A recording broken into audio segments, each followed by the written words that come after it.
this is the vegan anarchist. And we're live, guys. I think that's and MBs. that we should do introductions. All right, this is Welcome to Late Capitalism / Pedro McCaskill. This is Bobby Higgins, aka Aspie Freethinker.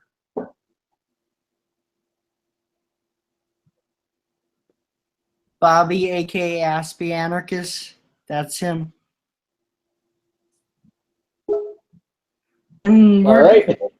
And we're going to talk about cultural anarchism and community building.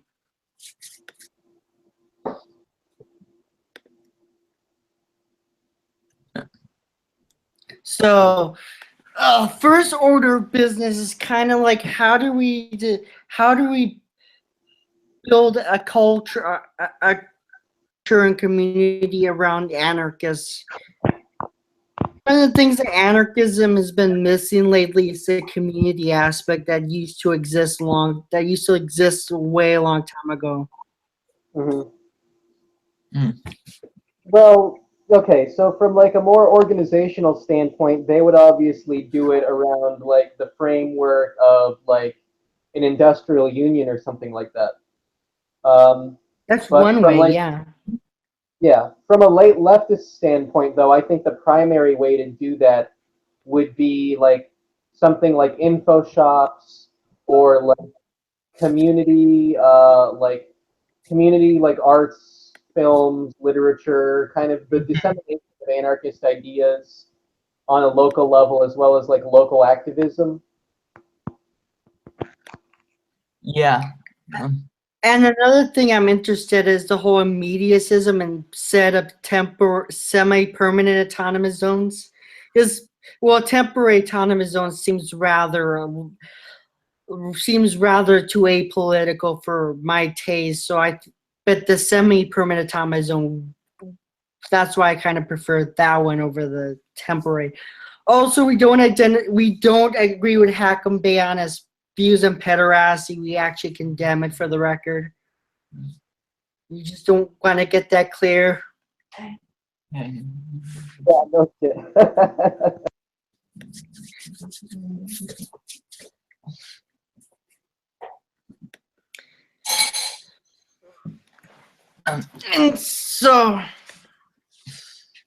And one way we could do this is basically we need to start gathering and reclaiming like abandoned spaces and basically reclaim spaces that corporations or the state abandoned and for our own purposes, and use it to basically have a space where people can draw or do art or music. And we should also try to make our own styles that are not like the rest of the stuff, especially in the mainstream, and do a little bit of detournament occasionally here and there, or a lot. Yeah. Yeah, I mean, to some people that will be like, oh my god, that sounds like lifestyleism or ethical consumerism. It has to do with like the changing up like our own personal like identities as much as it is like the dissemination of a culture that like fosters a different like non-hierarchical way of viewing ourselves in relation to the culture that we live in, on top of like from a political and economic framework.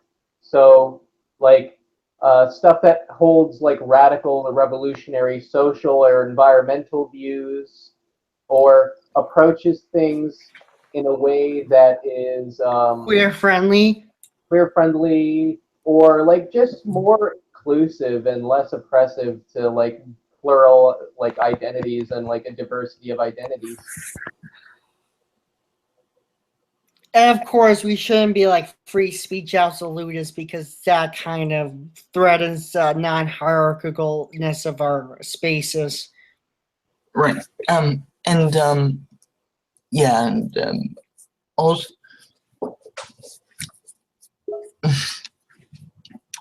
also also a lot of free speech absolutism tends to tie into like constitutional originalism, which ties into legalism, so that also fundamentally contradicts our ideas and our Yeah, principles.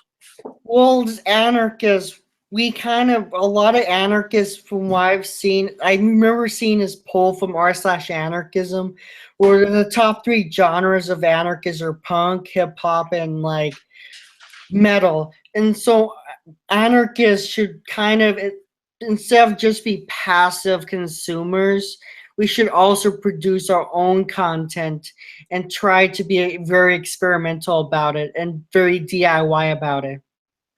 Yeah, also I agree with Bobby. I think a really important idea for us to disseminate to the general public is that a person's rights cannot be granted to them by an external force. A person's rights can't be given to them by the state.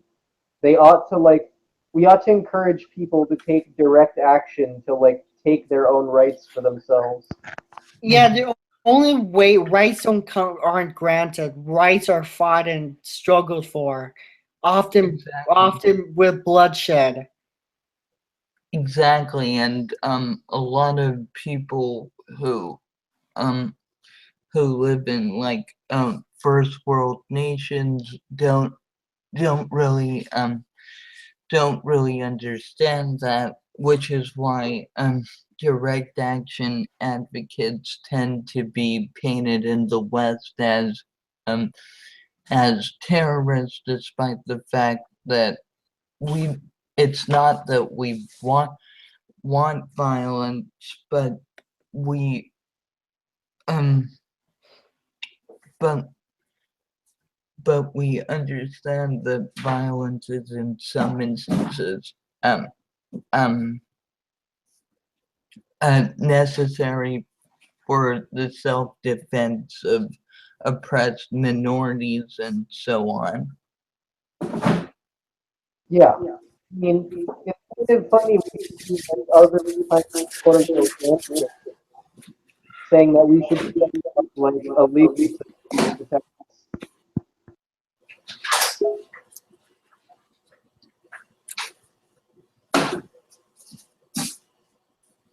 Sorry, I had to mute my mic because one of the dogs that's been staying with me keeps barking at random things, so I might have to mute my mics occasionally for the record. Okay. And why is everyone else's mic muted? I'm basically on push to talk right now, more or less. But Oh, anyways, okay. yeah, no, I'm in total agreement with Bobby. I think it's funny that you have anarchists that are advocating for like a legal system or whatever. And by that, I think we're mostly referring to ANCAPs. Who we don't consider anarchists. Oh, okay. Yeah, okay. Bobby's mom is moving things around. Yeah, basically. Yeah, I mean, like, I feel like what shouldn't matter is the letter of the law, but rather, or of a agreed upon rule, but rather the spirit of it. And often I feel like if people's conscience should take priority over sometimes, and whether or not the specific I thing we follow is legitimate than the actual rule itself. Like if something's not legitimate, it doesn't matter if someone's guilty of violating it. They shouldn't be punished for it.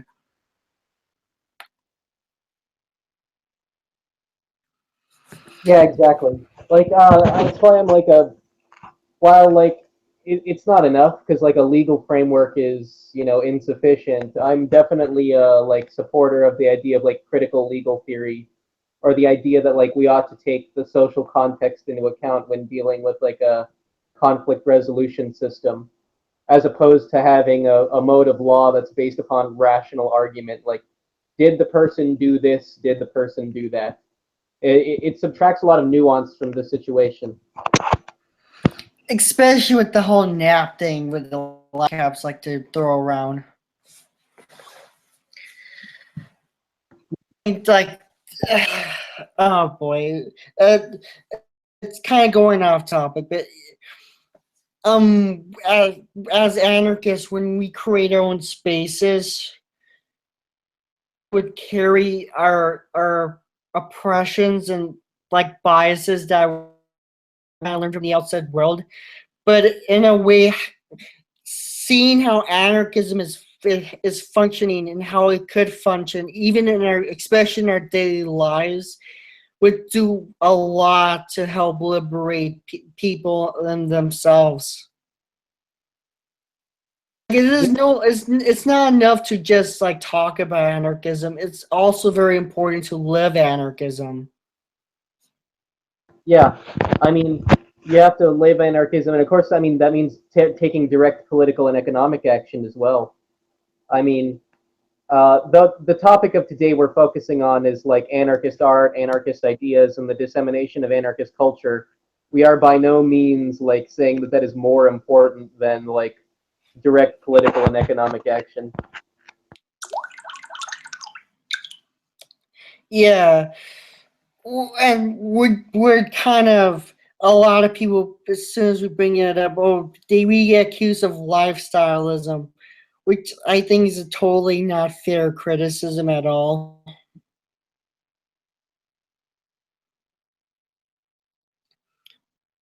But as exploited peoples and marginalized peoples and people who are usually under the thumb of, of certain forms of authority, we have to kind of assert our own will, and sometimes the there's assert our own places. The reason why the civil rights movement was so successful, for example, is because the black people's only political space they had was the churches, the black churches, and they used that very well to organize themselves. And if we had our own spaces that we can reclaim, we could use that for all sorts of different things. Yeah, exactly. We wouldn't just have to use it for like like culture and arts festivals and propaganda. We could also use it for like organization. Well, not organization because we're anti-organization, but like what's the idea? We could use it for like our activism. We could use it as a grounding point for our activism.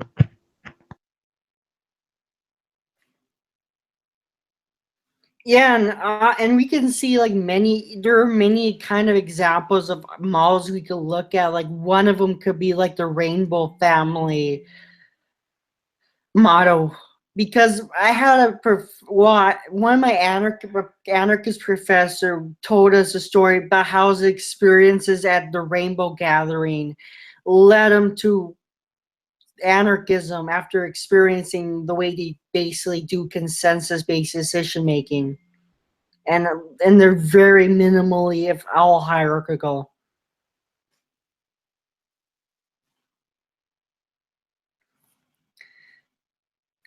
And there are many stuff like that, like squats are a good example. In Europe, they have what's called a cultural center, or it's kind of like a community center, except it's not like corporate or like created by the state, but rather by the communities themselves.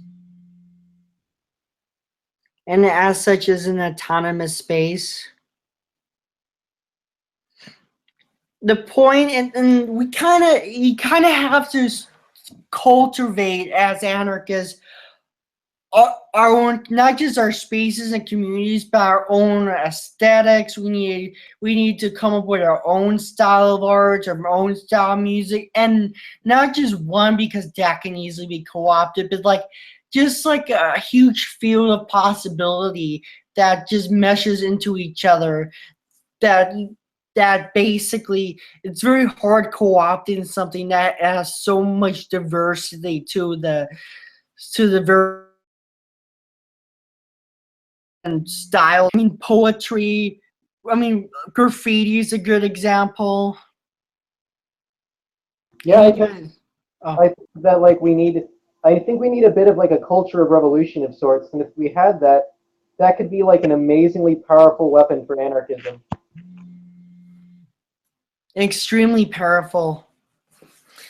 Um, we need to, as anarchists, realize the power. Like, look, whether you call it lifestyle or not, people respond to culture, to art, to music. Even Joe Hill has said, I'm kind of paraphrasing really badly, but the idea of one of his comments was, I can write books, but the average man is not going to get what I'm saying until I write a song about it. Then that song will basically stick with them. Like, often a song or a poem could be more effective than like writing entire books of just dense theories that barely just other academics can understand at times.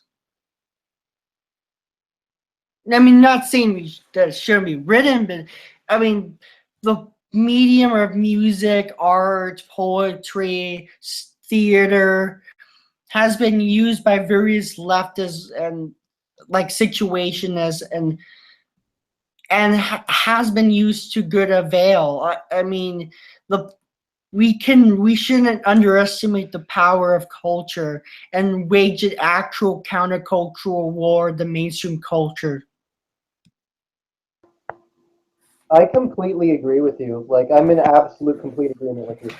Um, I do think that there are a lot of anarchists that really devalue the importance of having uh, like like art and literature and stuff, and not just stuff that's explicitly political, because we can't be expecting like people that aren't like at first engaged in like a political idea to only like we can't be expecting people to only be reading political theory at all times. Like we should also be expecting people to engage in um like our ideas from maybe like a fiction standpoint or from like a representative or metaphorical standpoint too.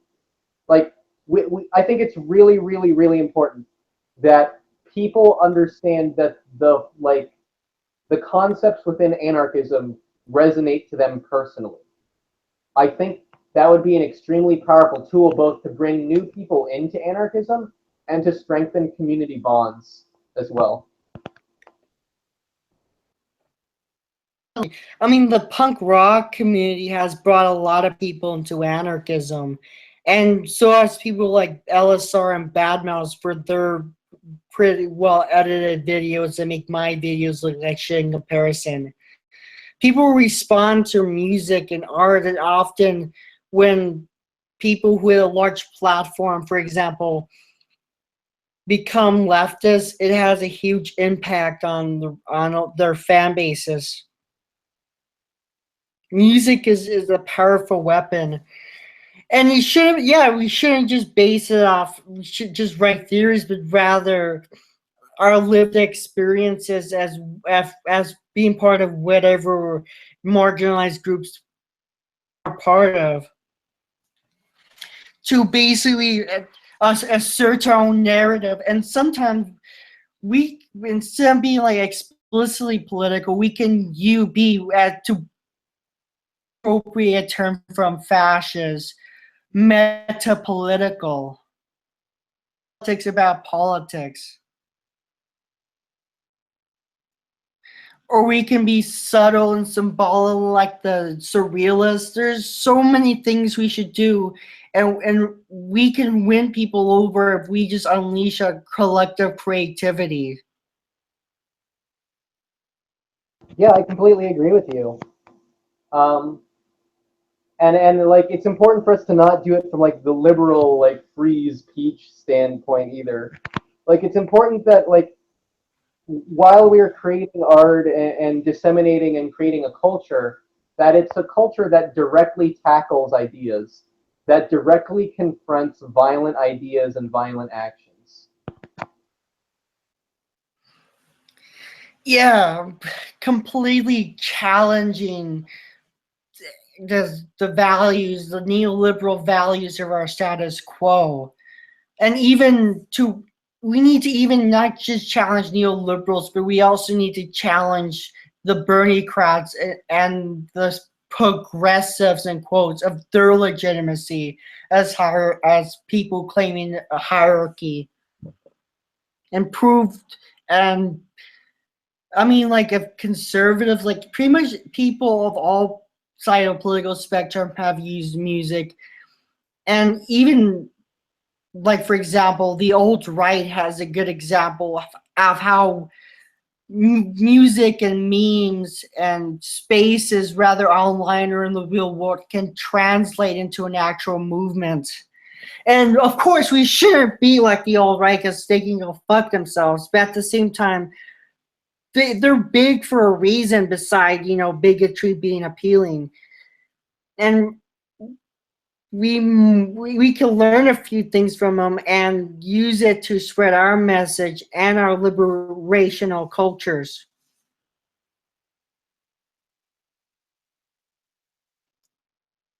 Yeah, I mean, and we can also use it as a voice to express a diversity of ideas and a diversity of opinions and identity. You know, Oh yeah. just not from like the casual liberal standpoint of a thing, like not a cultural like revolution that gives lip service to or tokenizes people, but one that actively like is open to people and gives them like a complete and total voice to challenge like social violences that are enacted upon them.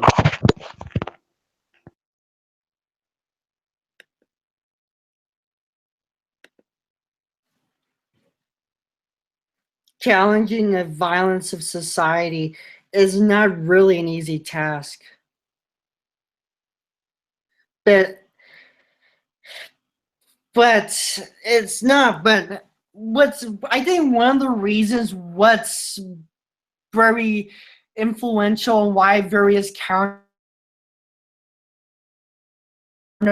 the hippies or the bohemians or the punks, were so powerful in their time is because they use unconventional means to express your own voice. Like in the beatnik example, it was 1950s America, which is so rigidly conservative, especially by today's standards, and so conformist that those people break conformity by thumping their nose, at it, to have people you wouldn't hear in mainstream news, perspectives people wouldn't dare entertain on like CNN or MSNBC or Fox News, definitely not Breitbart or any others like pseudo news. But Yeah, also, like, can, um, a lot of people,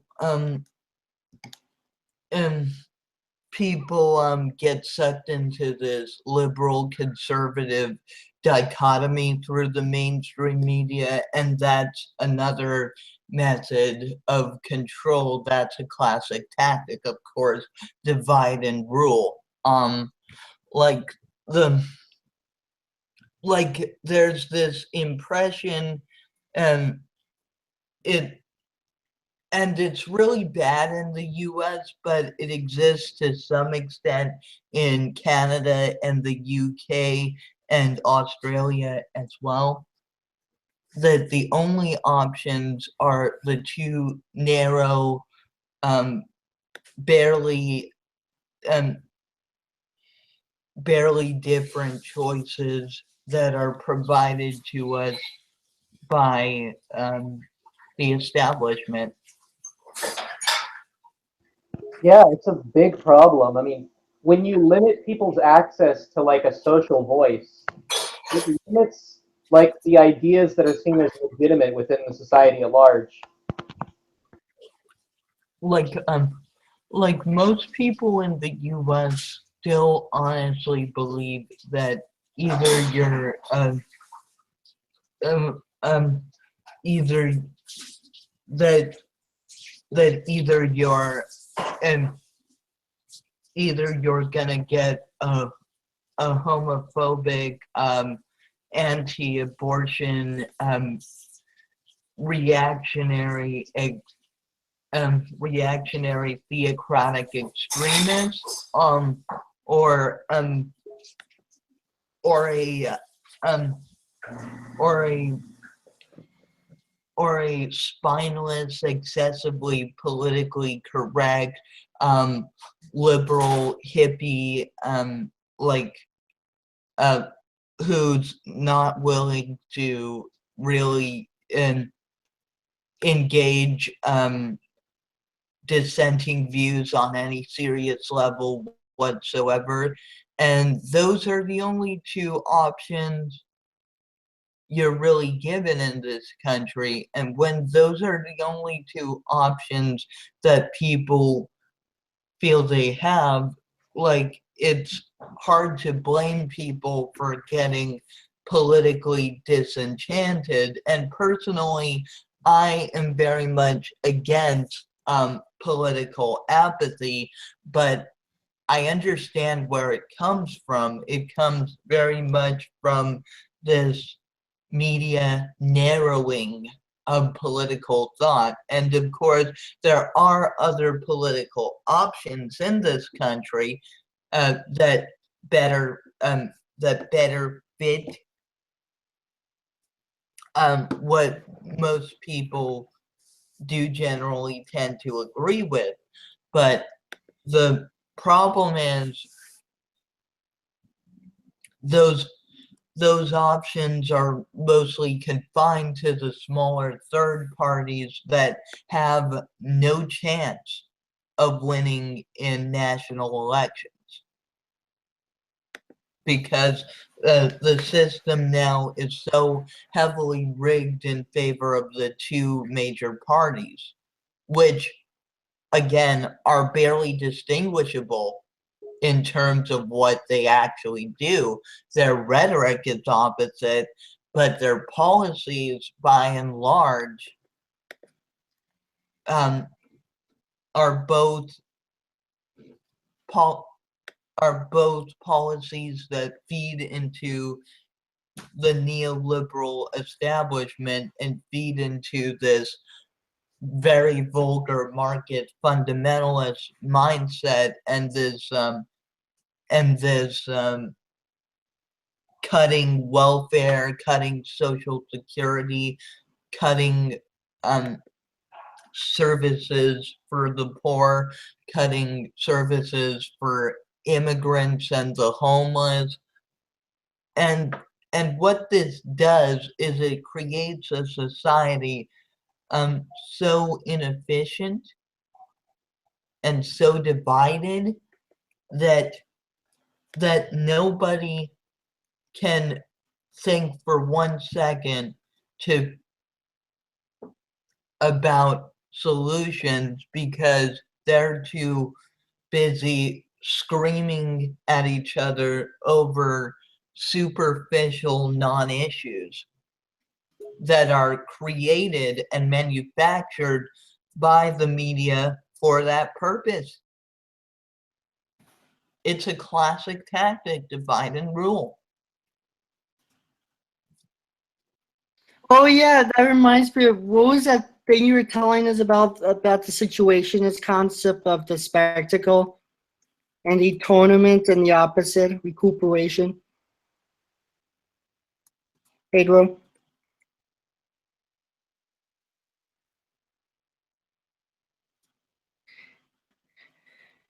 Oh, shit. Okay, there we go. I was talking about the situationist idea of the spectacle. Yeah. I don't recall talking about that. Well, it ties into like the whole idea of the tournament. Oh, okay. Well, I'm not like the most knowledgeable person on like situationism, so I need to look more into that. I think that's more something that like I've read in passing, but it's definitely something I need to read about more on. As for deternment, though, I mean, I think it's a very valid like tactic to kind of backlash against a corporatist or collectivist society that builds like this abstract idea of identity that it implants into us. You know, it's not an identity that we create as a group. It's an identity that it's given to us. So I think like a violent reversal of that is definitely warranted. Yeah, and also,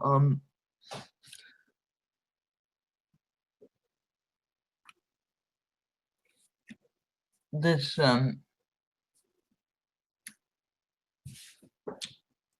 more on the on that point, like, identity um, is essentially a set of a set of constructions that are created to um, isolate and alienate human beings from our collective humanity. It identities are constructed by the establishment in order to basically constrain people within a very narrow set of legalistic, social, traditional, cultural roles. It's and this is sort of where the idea of cultural anarchism comes into play. Cultural anarchism, for those not in the know, is essentially the idea that culture is not as we have been taught and indoctrinated by like the public school system and elite scientists, elite politicians, and so on, to believe this natural thing that it's just rigid, unchangeable, and unalterable. That's not true at all. Identity, as I've said before, is a construction. It's a social construction designed to keep communities within rigidly defined roles. And instead of having the mainstream, the people on top define the identity, we should define what it means to be of a specific identity itself. And there are lots of people like with the whole Afro-future punks or Afro-futurist movement that are doing it themselves with the whole like black people, and we also need to do it, especially now as the queer LGBTQIA plus, because now our identities aren't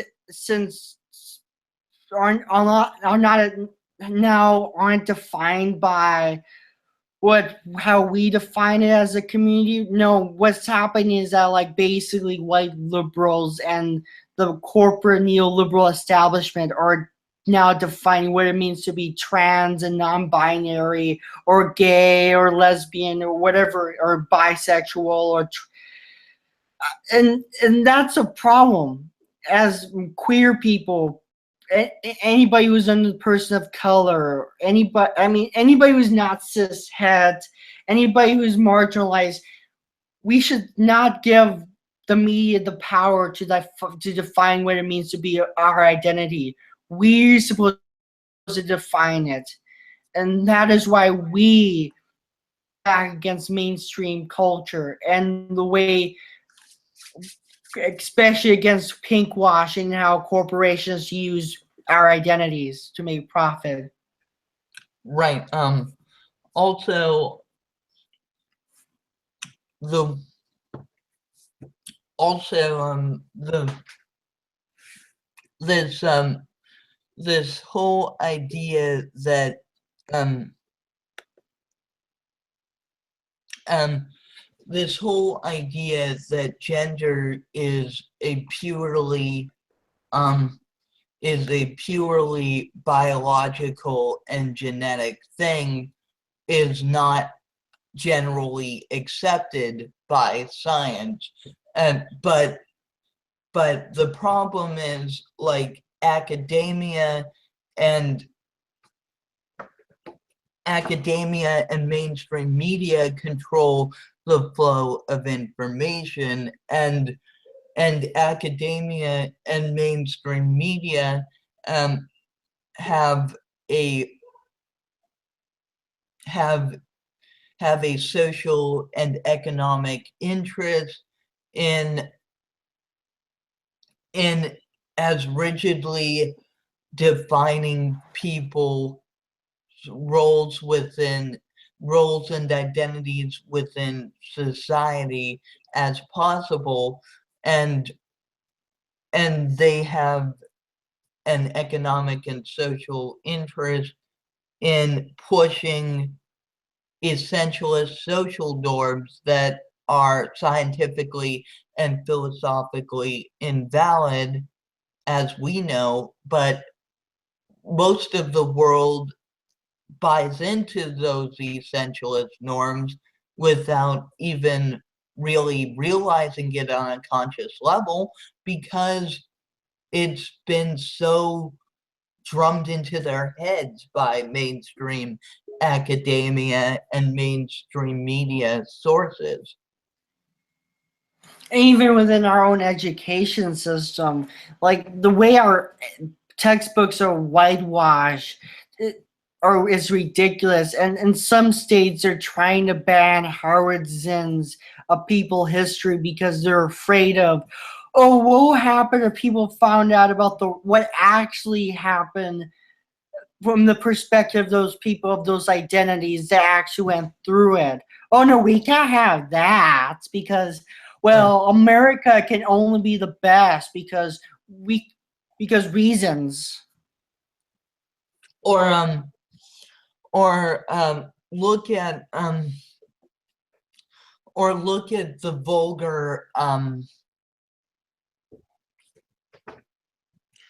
look at the vulgar admixture of American nationalism and Christianity that's taken root over the years, like especially since the 80s with the whole moral majority and everything.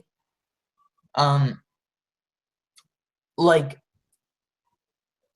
like conservatives conservatives in this country back in the day were almost as secular as liberals, if not more so. But now conservatism has been redefined to suit the interest of religious extremists who really don't give a shit about the Constitution. In fact, if they had their way, despite their claims to the contrary, in fact, if they had their way, the Constitution would be replaced with the fucking 10 Commandments. Yeah, I mean, and they don't realize that that's really what they're pushing for, but it is for all practical intents and purposes. Well, Bobby just pointed out the influence that religion still has in our culture. And granted, not all anarchists are atheists. There's a lot of religious anarchists, but as religious anarchists and secularists, we have to fight against the Christian rights grasp in our culture, and we have to challenge it. Yeah, and I think it's also important for the Christian left to fight against the Christian right. Oh yeah, I don't agree with them, but they're still The comrades. Christian right defines itself as the true Christianity. So Christian anarchists and the Christian left, like, they're also engaged in a battle where like their Christianness is basically being taken away from them, and they're, you know, being called like not real Christians because they're not politically right wing, you know? Which is ridiculous, because if you look at what the Torah and even the New Testament actually say, a lot of a, a lot of it is very much critical of economic elites, and obviously I don't agree with a lot of the homophobic elements of the Bible, or a lot of the racist language that is used throughout the Bible. But yeah, um like uh the or a lot of the misogynistic language that is used all throughout the Bible either. But yeah, like if you look at pretty much everything John the Baptist said, pretty much everything Jesus said, like like like their whole message was basically, it's not about money, it's not about property, it's about how you treat other people, and how you treat God's other children. It's not about all these um it's not about all these elaborate laws and regulations. It's about um it's about treat um it's about treating everyone how you would want to be treated, because the world could end at any time, and And nobody really knows when that end's gonna come. But that was basically the essence of Christianity and Judaism as they were originally intended. Now, of course, a lot of people have perverted that for their own political, economic, and social agendas, but that was the original intention of those faiths. And you don't even have to be religious to even have those intentions. Like secular people are actually very generous and very are just as generous as religious people are even at their best. But yet, of course, because we don't believe as atheists, we're just somehow evil, uh, even though a lot of atheists are actually closer to the original intent of a lot of those authors than frickin' those Christians claim to be, which is ironic. Exactly. And atheists tend to be far more informed on what the Bible actually says, and not just some pastors like sugar-coated interpretation of, and not just some local pastor's sugar-coated interpretation of what it says, than Christians as well. Anyways, going back to the whole cultural and community building discussion, I think we're gonna listen to Pedro and his idea of like why anarchists should relook into socialist surrealism. Oh, I mean, cool. I mean, I actually had a lot to say about what Bobby and you were talking about, but like, yeah, I Okay, can go. do that. Do both. Um, uh, so But to get into the topic, I guess, of socialist surrealism, um, I first have to I'm first basically going to have to introduce to the notion of the radical cultural movement that happened in the early 20th century. So in the early 20th century, there was a cultural movement based out of political radicalism out of the political left that went to the very beginnings of the 20th century, and the when we were approaching a quote unquote modern society. And as economic exploitation was growing particularly egregious, because the Great Depression was right around the corner, you had a kind of large cultural movement all throughout the world, but especially in the United States, that was very much informed by a lot of left-leaning ideology, especially Marxist ideology. So at that time, many people were very hopeful about the revolution going on in Russia, and eventually later on the Spanish Revolution and other communist revolutions, quote unquote.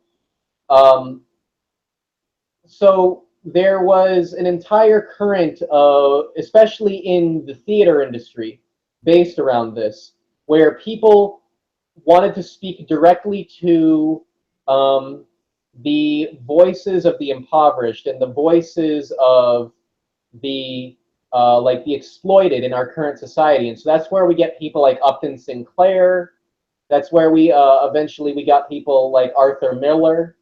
Um, uh, Many of these people were people who later would inform and be an inspiration for the beatnik movement in the mid 20th century.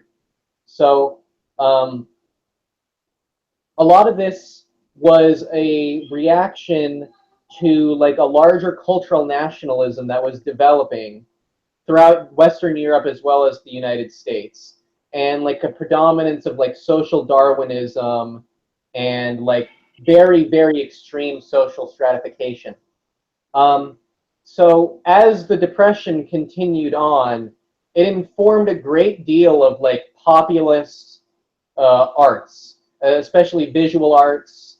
Film was just brand new, was coming out at the time, and you ended up with works like The Grapes of Wrath, and eventually on, when you get into the anti-fascist era, you get into people like George Orwell and others who were directly talking about a response against reactionary politics and the rise of fascism throughout the 1930s and the 1940s. But it wasn't always specifically because of the threat of fascism. For example, many of these radical anti-fascist authors were writing about oppressed identities, be them people of color, queer people, writing about what it meant to be a woman at that time in the United States. And in many respects, it was the beginning of an intersectional approach to these things, because the radical arts movement was predominantly organized around New York, and parts of the Mid-Atlantic, and was uh, uh, like was spearheaded by a lot of Jewish authors, but there was a big diversity in identity there. So you had Jewish people of color, you had queer Jewish people, Jewish women, and then other kinds of intersecting groups talking about their own unique oppressions. So a great example of that would be, there's this fictional work called The Changelings. It is about a interracial lesbian couple. There are these two poor kids living in the city, basically it takes place after the Depression, and they're dealing with crippling poverty and the fact that most of the kids are in one sort of gang or another, and the fact that even when they're dealing with other people that are supposedly leftist and hold class consciousness, they're discovering that many of these people still hold patriarchal and homophobic ideas. So as early as the 30s and the 40s, people were talking about things like this. It's not some quote unquote SJW Tumblrina fucking invention or whatever the hell reactionary people will tell you. So and it's really interesting because so much of this went on to inform so much of the like counterculture of that, you know, has prevailed throughout the history of the United States, how it's continued on from one form to another. Um, and it was really a very liberating voice to give to people. Unfortunately, as like many people in the movement became estranged from like particularly like the Comintern and like the Soviet Union and basically their politics, a lot of people kind of, some of them, many of them shifted towards anarchism, but many of them were like Luxemburgists or left communists. Some of them did like strictly try to apologize for Marxist-Leninism until the end of their days. And, you know, in one respect, we definitely have to criticize that. But for the time, they were like they had basically put all of their hope into that idea. So it is to some extent understandable, maybe not reasonable, but understandable, I guess. Um, so eventually, towards the end of that, that's when the movement started to dwindle down, and those people became the beatniks in like the 50s and 60s. Or the people that were inspired by that movement became the beatniks. However, a strain did come out as come out from that movement as like a response to the authoritarianism of like the Marxist left, and that was the idea of socialist surrealism. And socialist surrealism was basically a reaction against the idea that like that there is this like like heterogeneous like working man's identity, and that must be what all leftists talk about in their art and in their communication. So socialist surrealism was an attempt to kind of get to like this in like the nuance and the symbology and the vagueness of what it means to have an identity in a time that is so economically and socially stratified, and what it means to basically feel a crisis of identity as a result of the fact that you're living in a dysfunctional society. And I mean, there are many socialist surrealists. The predominant like people in that movement, though, were poets. And so it was largely like a poetry movement that was based out of the Mid-Atlantic. And it was by and large for next to nothing or totally free, that like the literature was just disseminated amongst people. And for a very long time, this entire movement was working in tandem with different industrial unions and propagandizing in like working class communities. So socialist surrealism was basically kind of the beginnings of a more existentialist or like post-Marxist kind of left-wing idea to how should we construct our identities in the face of a late capitalist society that is like barely like struggling to even like functionally exist, and basically all of the contradictions socially and personally that come about as a manifestation of that, I guess.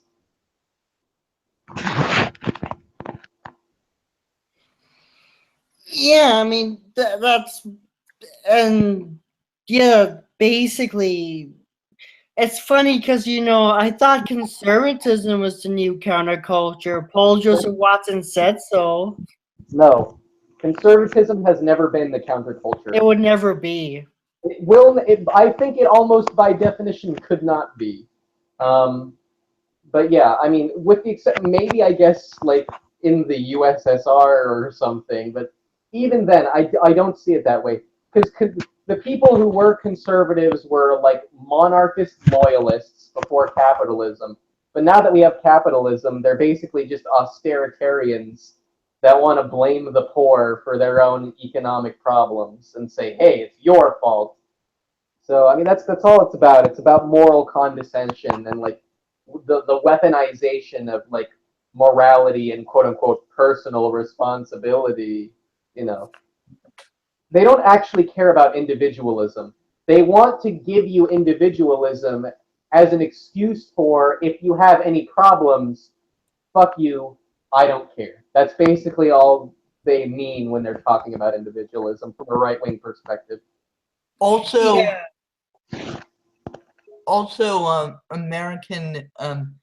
American conservatives aren't really proper conservatives as that term is understood in the rest of the world. Granted, I think that conservatism is a shitty idea everywhere, but and that's, and again, that's not to say I'm very much a fan of liberalism either, but yeah, like conservatism, as it's understood in the US is much like pretty much everything else in US discourse, a reversal of what it is understood to be virtually everywhere else in the world. And Anyways, we're again, off that topic. has very much to do with the extremely narrow political system and political options we have compared to most Western democracies. Of course, we're not a democracy. Technically speaking, we're not even a republic. We're getting a we're lot not topic. even a proper constitutional republic, because like France and Spain, those are actual constitutional republics. We're not at all. Like we're like at this point we're essentially an oversized corporation masquerading as a nation. And legally, that's literally the case. But if you talk about that fact, you're called a conspiracy buff, because a lot of people haven't seen the legal documents that have that information.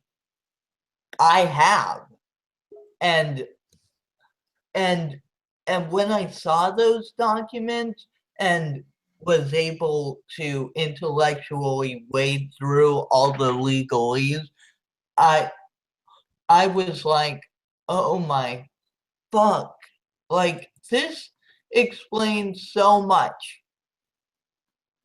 Anyways, that's a little off topic there.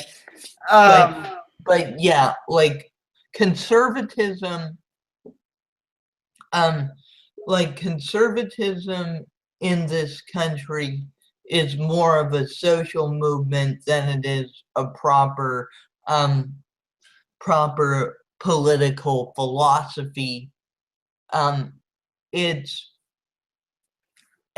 really just boils down to contrarianism, when you come right down to it, whether it be contrarianism to establish facts, contrarianism to any idea that is perceived as even remotely liberal.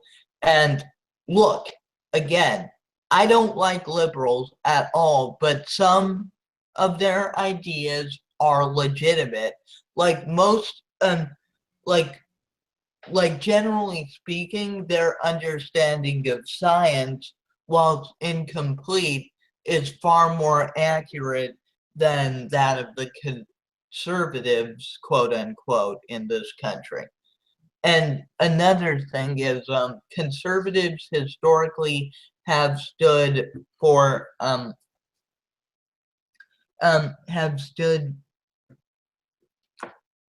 we're getting off topic. Law and order, tradition, and the conservatives in quote unquote in this country don't really care about that. Okay.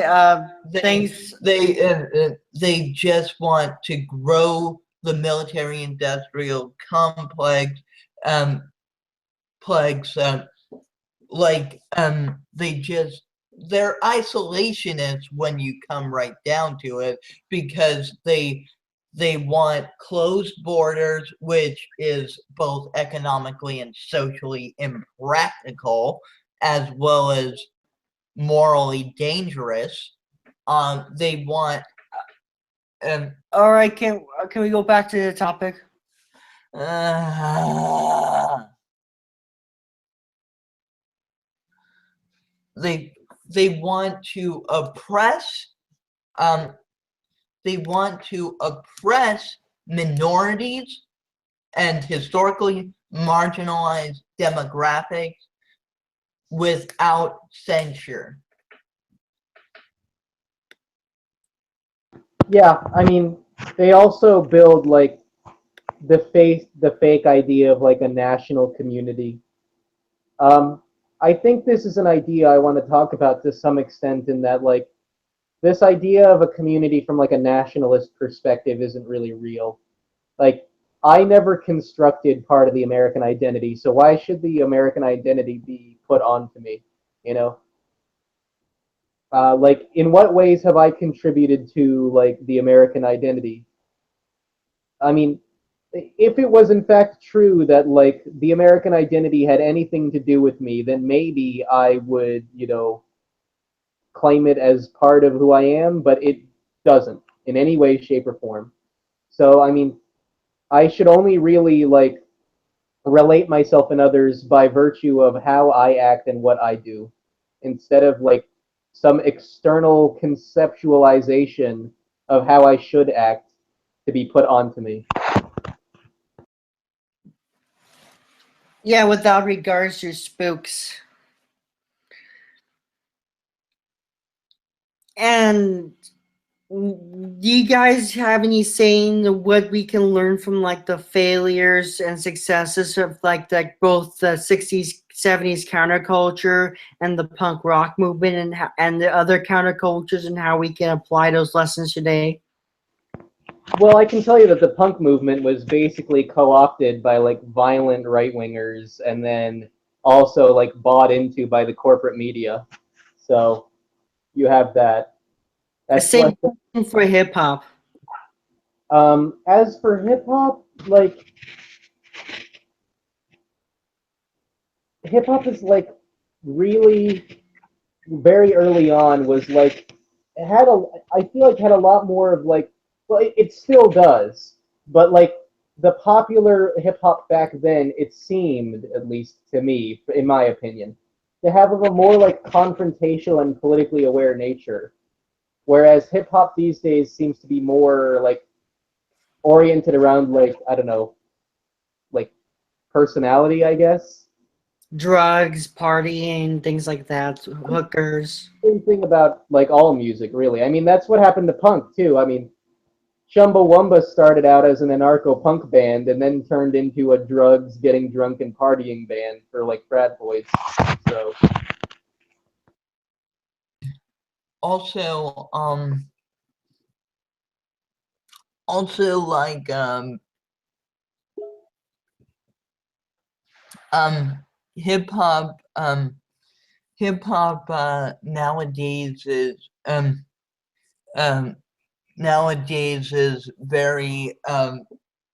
is very like patriarchal, whereas um in the old days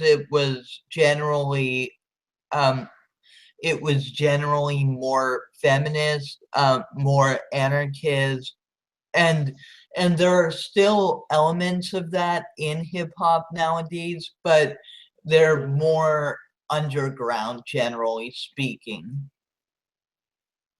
yeah, I do remember seeing an interview once where basically the idea of like political hip hop slash like conscious hip hop is by and large seen in the hip hop community as like I don't know, like they have a tendency to view like politically conscious hip hop or like activist hip hop as like, you know, weakness or like, just whiny. It's pretty ridiculous in my opinion. Like I remember hearing that in an interview. Um, oh man, I can't remember. I can't remember. It was maybe a year or so ago, where I was watching like a program about like the history of conscious hip hop and conscious rap. Yeah, I mean, whenever there's a situation, this term that's like the opposite of detournament called recuperation, where basically let we come up as a people own thing, and then corporations, try to take it for themselves and use it for their own ends to make money. The dominant ideology. Yeah, exactly. Like punk started as basically a reaction to like Margaret Thatcher and Ronald Reagan. I mean, that's basically what it started as, and like the idea of the moral majority and all that crap, you know. And it was very Huge impact on punk. yeah. Saying, Oh no, I was just agreeing with you. oh, okay. And as anarchists, now we're in a position where making music is easier than ever. And in the 80s and 90s, you can use cassette tapes, and we should still use cassette tapes because, DIY friendly. Nowadays, it's easier than ever to make our own music and make our own media, so we don't have to rely on big record labels and corporate music establishments. And we should use that as basically combined with our spaces as a way of socialist and like politically confrontation is hip hop like lyrics, and then you have a little bit of the punk energy, and you mesh all this stuff, but it's not the same uniform stuff. There's so much variation. You could come up with a different music style, and if you have enough variety, it'd be very hard to co-opt them all. We also would have to figure ways to not just to avoid co-option, which is going to be very hard. But if we do, we have to figure a way to how to co-opt some of the popular stuff to our own ends. Yeah, it's about like the destruction of hierarchy within like culture itself, as well as from a political and economic standpoint. That's going to inform our social relations, our emotions, our personality, our identity. It's going to inform all of those things. And so, I mean, like, we have to, like, basically revolutionize culture and make it so that culture and arts are, like, fundamentally a lot more democratic and diverse in nature, because that's what it's really about. We don't, like, want one specific genre to represent, like, cultural, like, anarchism. We want cultural anarchism to be represented by the diversity of individual, like, and plural experiences.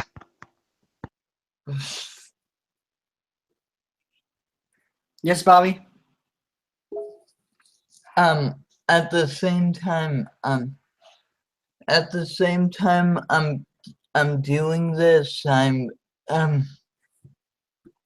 debating a fundy on the Quiet Atheist comment section. Oh God. Anyways, yeah, I mean, like, for example, erasing the distinction between high and low culture. I don't think many of you people know this, but when I was growing up, I actually would compose classical music for like concert band or orchestra. I started out doing like for the trumpet only, and then I gradually expanded to the orchestra. And you learn about the history of classical music. You realize that classical music was originally started by like the church, and then was sponsored by like the church and the rich. Right. And we need to kind of, in my case, have to break down the class distinctions and the class-based etiquette and the class-based sound, and proletarianize the classical music. Mm-hmm. To some degrees, that kind of already been happening with the whole 20th century music scene, 20th century classical, with like Bartok and various other composers breaking down, and even the Romantic era composers using folk melodies. But we kind of need to take this process to its logical conclusion, where we basically strip classical music of all its classist elements.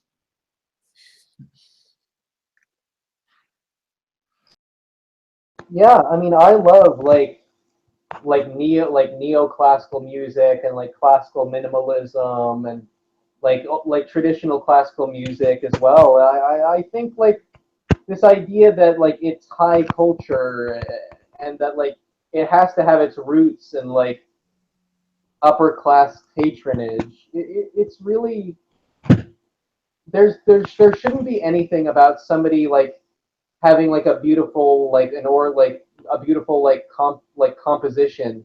There shouldn't be anything that's seen as like that must necessarily be like a high culture or like high class act. Like I'm sure there has to be like something out there, like some kind of like effort or community based around like basically impoverished people getting into like classical music. In fact, I know that there has to be something like that because there are a lot of like pretty poor school systems out there in the United States. And if they do have music programs, many of them probably teach classical music, if I had to guess, because that's like usually the main method for teaching music theory. I was lucky enough to even have like concert is really good at that. It's just one of the few things Texas is actually good at. But not many other places, not so much. And one of the reasons why hip hop uses like for example, instead of singing, or turntables instead of instruments and things like that is because hip hop grew up, or graffiti with like the other elements of hip hop, the various elements, is because when hip hop was being started, it was being started by inner city kids who are too poor to take music lessons. The art classes have been cut at their school. They just basically manipulated whatever they had, and that's how hip hop came to be, with influences from like Jamaica. Thing was like jazz music. Jazz music was started out as prole music, and then eventually like white bourgeois libs took it over, of course. But it was proletarian, and it was a mixture of ragtime and blues, and both of them had lots of influences from like African American proletariat. You see that in Wake in a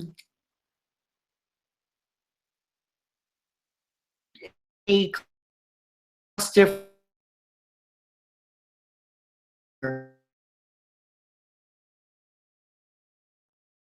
Oh, you're right. Just coming out, it was the devil's music.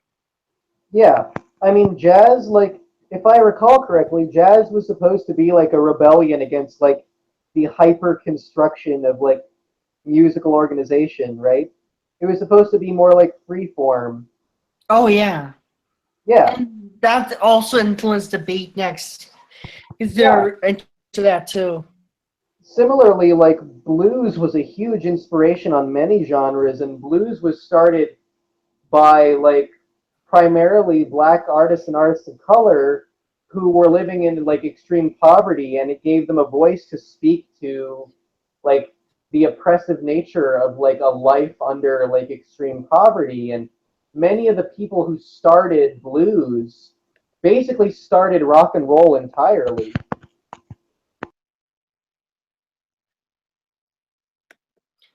Oh yeah. I mean, I mean, a lot of when you give voices to people who don't have a voice, lots of interesting things come out. And the thing is, people, whenever people do music, they get things like, oh, don't do music. You gotta be a doctor or a lawyer. And even I have gotten that. And if it weren't for that, I would have majored in composing. But because of that, because down in where I'm at, you can't really make a good living out of writing music. I had to like switch to like sociology, which is semi-practical. I fucking hate and you know, we see that with the adults and with both our parents in the way a lot of capitalists and high culture people look down on creatives. Like creatives are looked down upon in this society, often with suspicion. But capitalism promotes creativity and innovation.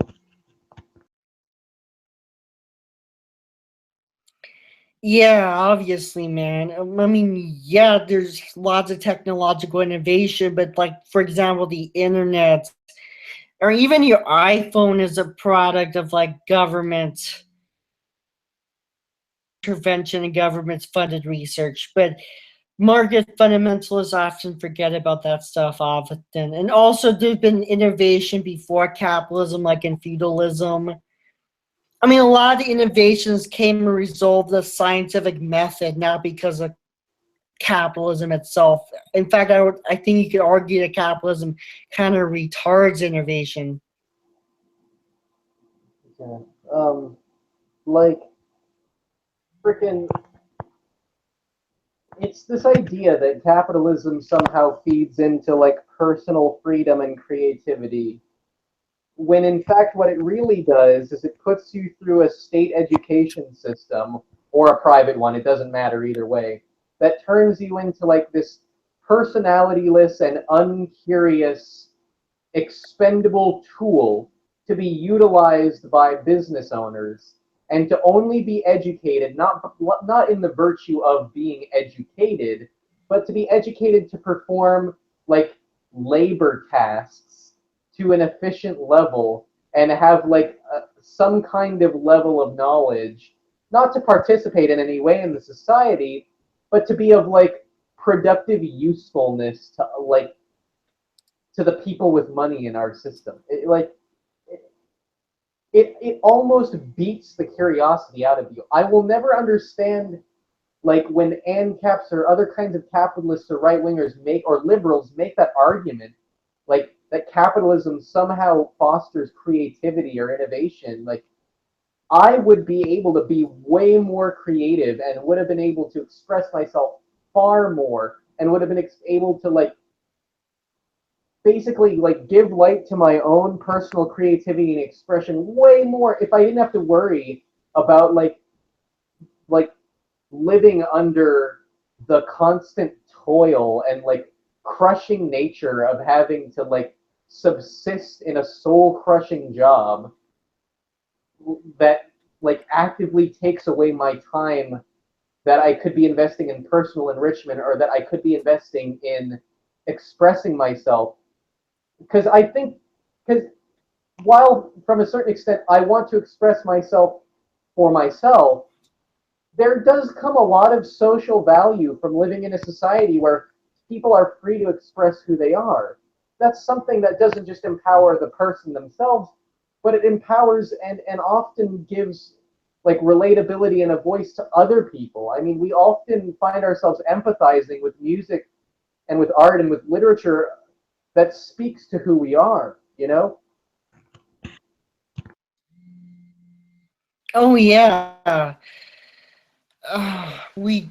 I mean, the way capitalism puts bullets into the heads of dreams is so, and that's one of the reasons why I'm a communist. Is because I feel like people, and another reason why I'm against war, because I feel like all labor should be voluntary, and and truly now like in the bullshit ANCAP sense. And when people have the leisure time and their needs are going to be met anyways, that's when they create the best stuff possible. That's when people are truly the happiest. But when people think of communism, they think of like fucking Stalin. But even then, like George Lucas, even he has admitted that he was jealous of like filmmakers in the old Soviet bloc, because at least they had more creative freedom than he did.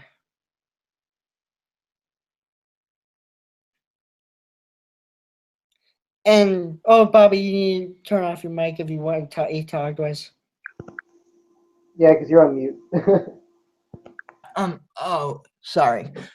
Yeah, and I think that part of the reason that that George Lucas is largely out of the limelight now has a lot to do with that interview, because like any interview like that forces people to think outside outside of outside of the narrow outside of the narrow the outside of the narrow like realms that are permitted by the gatekeepers of media and politics and social hierarchy. Like anyone who thinks outside that very narrow area, like something is going to happen to them, right? Like either they're going to get frozen out of the public discourse, as Shia LaBeouf, George Lucas, and so many others who have expressed genuine left-wing and anti-hierarchical opinions. Also, Zach De La Rocha, like Tom Morello, essentially sold out, and that's why you hear Tom Morello still making music, whereas Del Rocha and most of the other members of Rage Against the Machine stuck to their guns, and so they're no longer making music in the public eye as much anymore. They're relegated to the fringes of the music scene now because they actually speak their mind. Like, whereas Morello is still in the public music scene because he was willing to sell out and support Hillary Clinton and whatnot.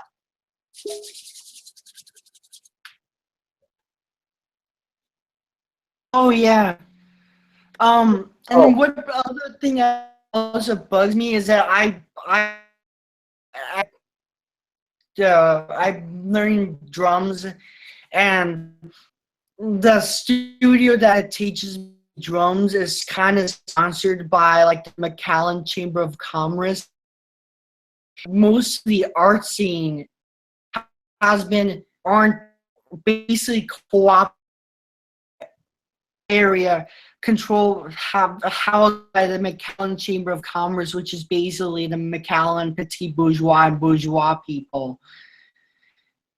Of the art world has been taken over by liberal bourgeois fucks, and it's lost.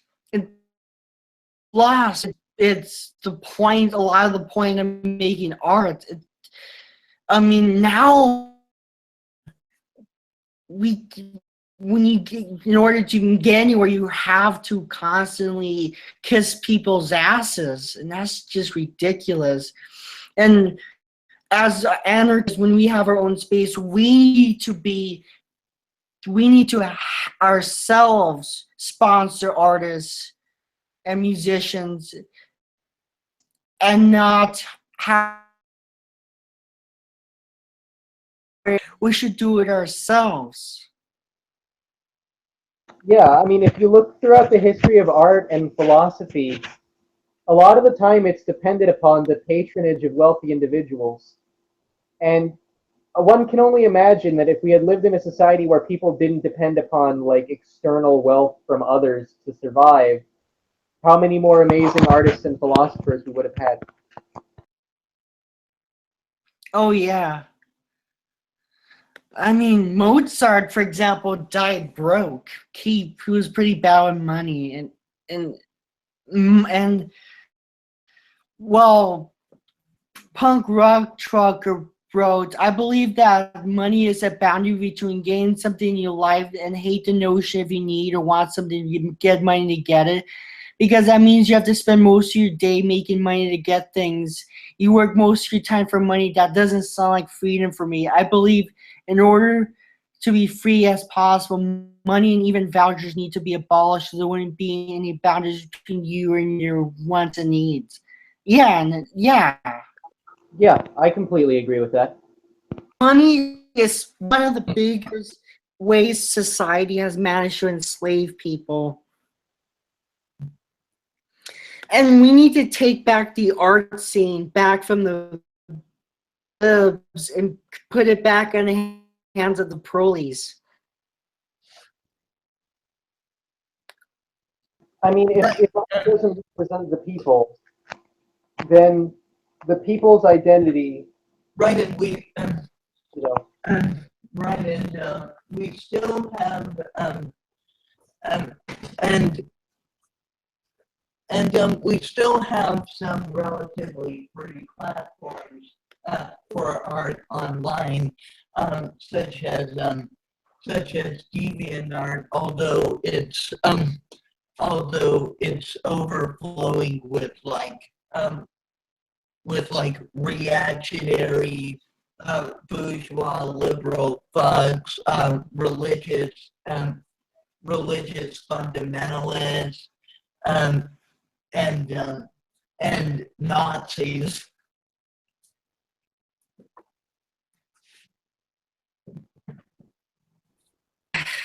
It seems like a lot of corporate platforms are easily overrun by all the alt-rights. So Bin Tipper just asked in the comments, should art be free? I do think we should reward people for personal expression.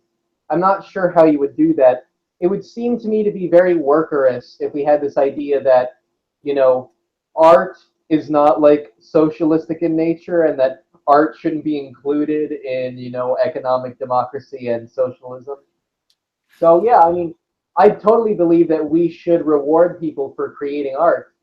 But I do think that yeah, it should be free. If we're going, I mean, I believe everything should be free. But if we're going to um,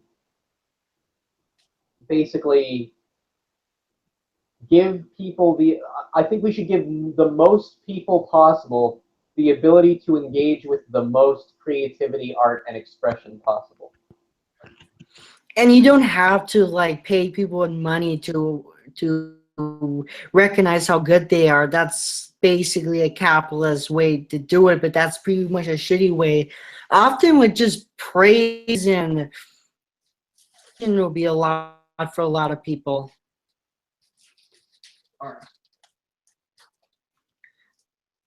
I mean, if some people make some pretty awesome dank music and they get popular, then voila. Yeah, their music and their art may be free, but they still get something out of it. It's you know, money to make sure artists and composers and other creatives them to get rewarded. That's a highly neoliberal capitalist way of rewarding people. That is kind of not the only way. Right. Yeah, I'm in complete agreement with that. And as such, I think we should also abolish all intellectual property. Yeah, I agree with that too. Mm-hmm. We haven't talked enough about free culture though. Mhm. Now I'm craving ice Any cream. any thoughts on Creative Commons? Oh yeah, we were just about to talk about that. Yeah, I support the Creative Commons and the copyleft and the various free culture movement because I believe culture is something to be shared, and Yeah. Same. and it shouldn't be a monetary thing, and we should probably remove the whole monetary thing from our mindset the fastest Yeah. possible. And I think and yeah, I think that when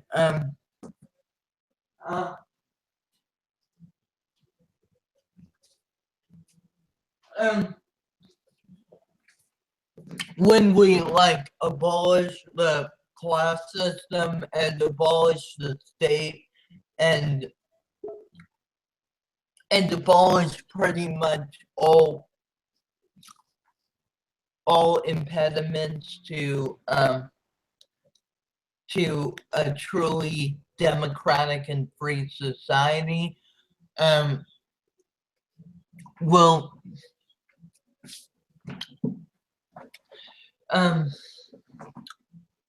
like slowly slowly people's consciousness will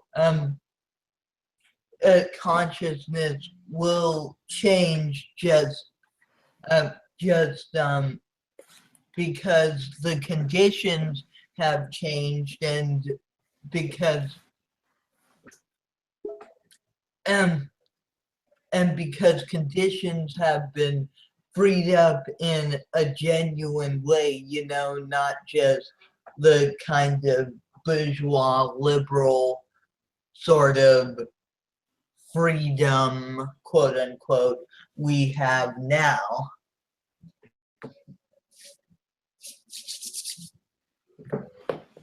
Oh yeah. You're saying, Pedro? Oh no, sorry, I cut you off. I was going to say something, but I'll let you go first. No, I was just gonna say, Lonely Wolf, 1980.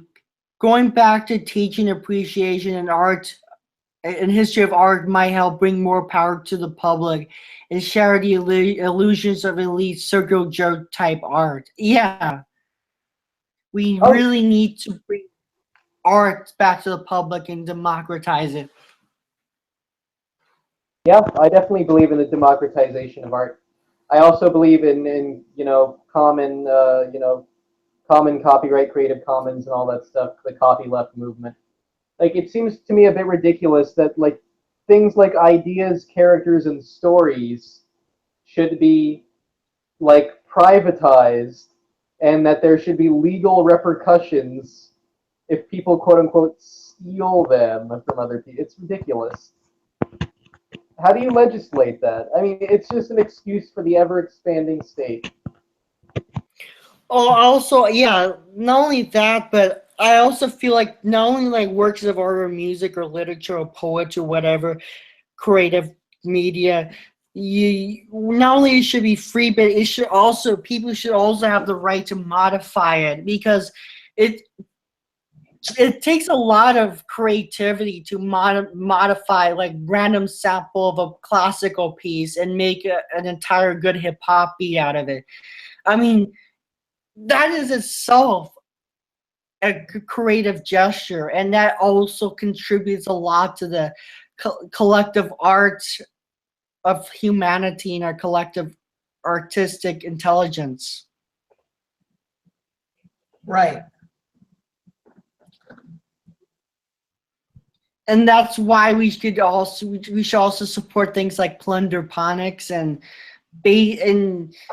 like who, like honestly, why, why should we privatize something that could easily be changed up and made something new? By that logic, we should ban all fan fiction. And then you do have certain authors that actually will go after, I, fanfiction writers and for like basically go after them with legal repercussions.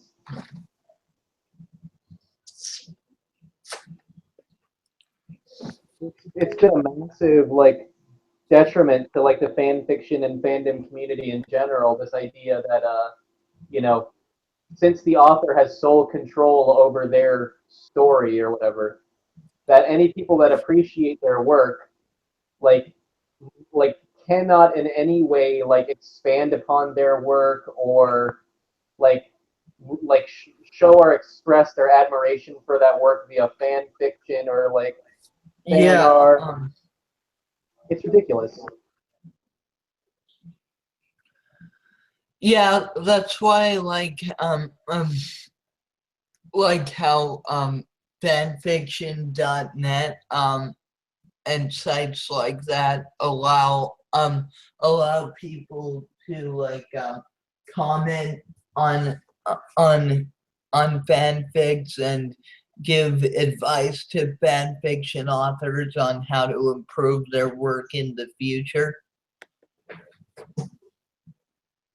I think that's um, I think that sites like fanfiction.net, although a little too regulated for my taste, um, like um, uh,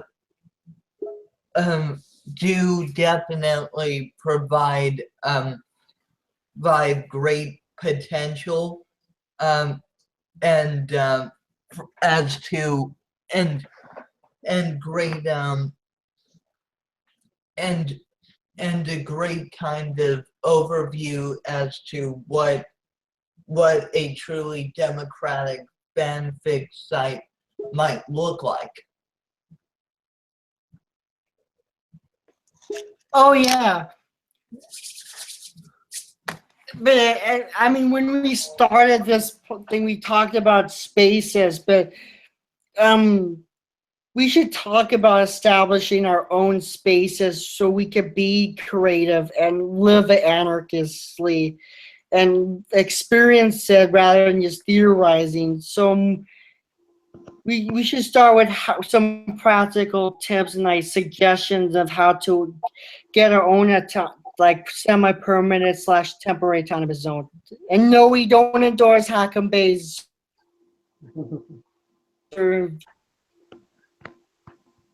We I think what we can do is we can reclaim the unused spaces for artistic purposes. There's a place in Philadelphia that basically does that called Vox Populi, which roughly translates to Voice of the People. Um, there are a lot of sometimes there are actually a lot of like churches that will also kind of loan out their spaces as spaces for artistic expression, be it like art shows or concerts or for like literature readings. Um, so if we can find like community spaces and take advantage of those community spaces, especially unused or abandoned spaces, and use them as like hotbeds of like creative expression, I think that's a very practical way on a very local level to like expand like to expand the quote unquote infrastructure of like a cultural revolution. Cultural revolution now. There's a lot of echo. But yeah, like we need a cultural revolution, and it's been like 2 hours. So, any concluding thoughts I want to give? Yeah,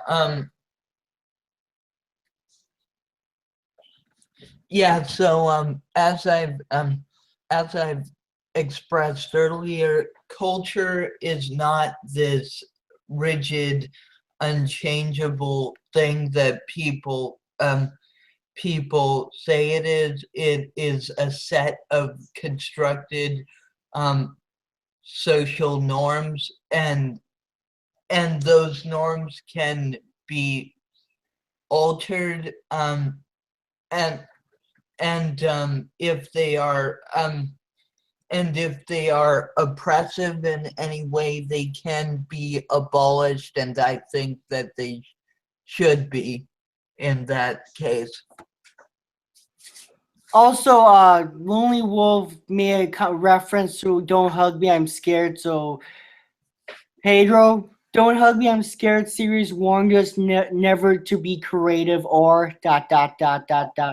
See, that's funny. I mean, the Don't Hug Me, I'm Scared is basically like a YouTube series that more or less embodies like a postmodern critique of like mass media and like the quote unquote lessons that are taught to us by mass media, by the societies that we live in, and that in essence like punish us for being individuals.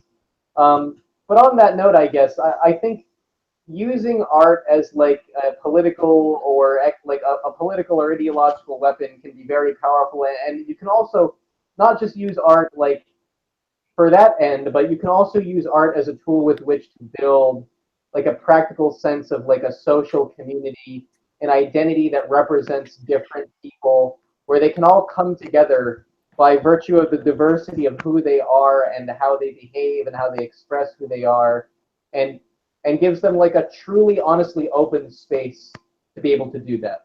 A space that gives them and empowers them to directly confront the society they live in without any fear of like having to deal with social repercussion or like some kind of like economic punishment for like daring to ever, you know, confront society at large or to try to exist as a creative person in our society.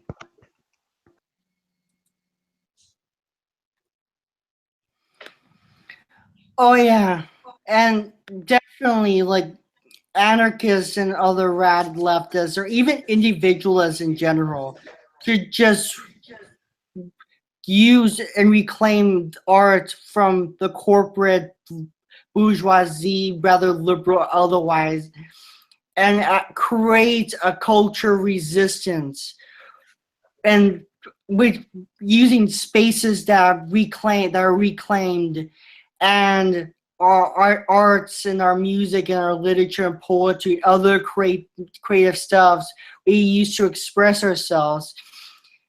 And we could take inspiration like socialist realism. But the point is, we should take back culture for ourselves. We shouldn't let capitalists or hierarchical authoritarian people dictate it for us, but we dictate ourselves. Mhm. Anything you want to add, Bobby?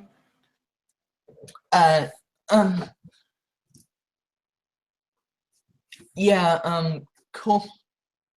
Yeah, so, culture in, culture is something we create, and and so um so we can change it, and there's nothing wrong with changing it if there's anything reactionary or oppressive within it, because again, we create it. It's not this natural thing that just forms out of the ground like some people make it out to be, and it's not based on biology or genetics as the alt-right claim. Uh, it may justify itself based on those things, but it doesn't come from those things. It comes from social norms that we create.